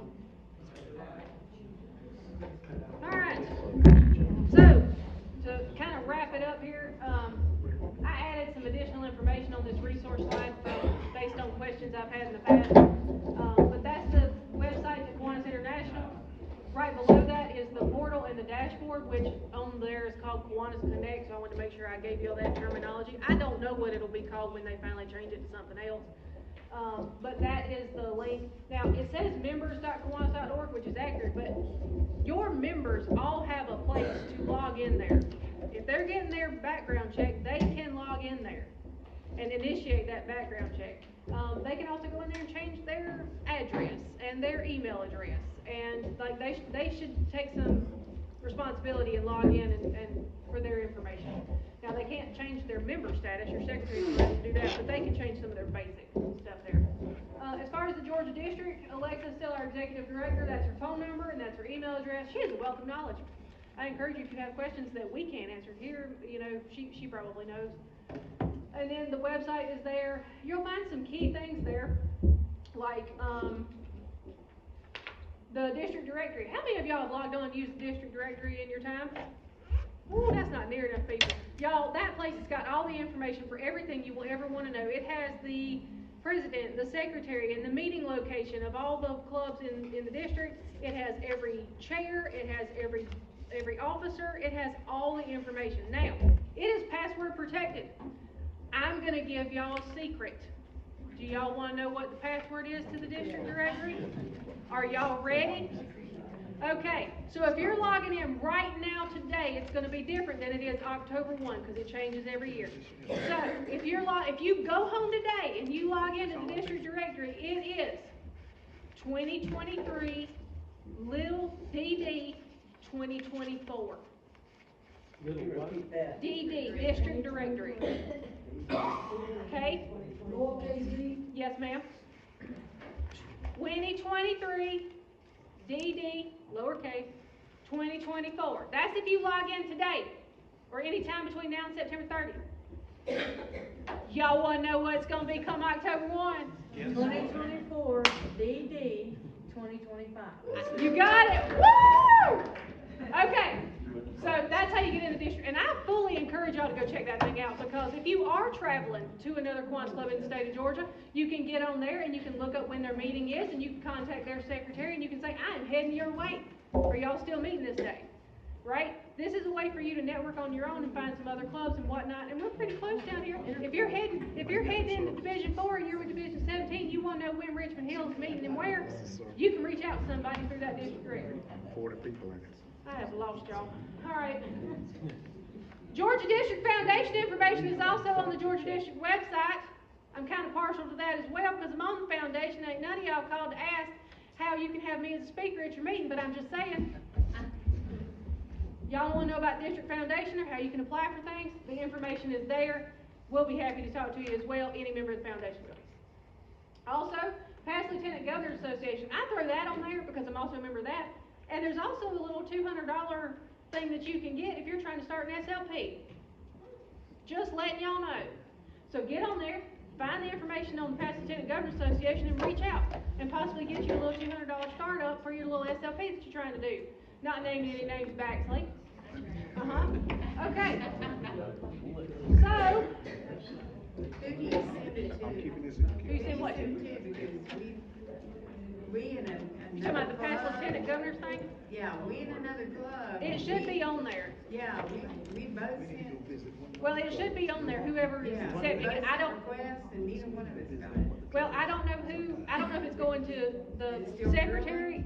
I don't know if it's going to the secretary or if it's going to the president at the present moment. They should have it on there. All right, so that is your information. And then closing notes and questions, we pretty much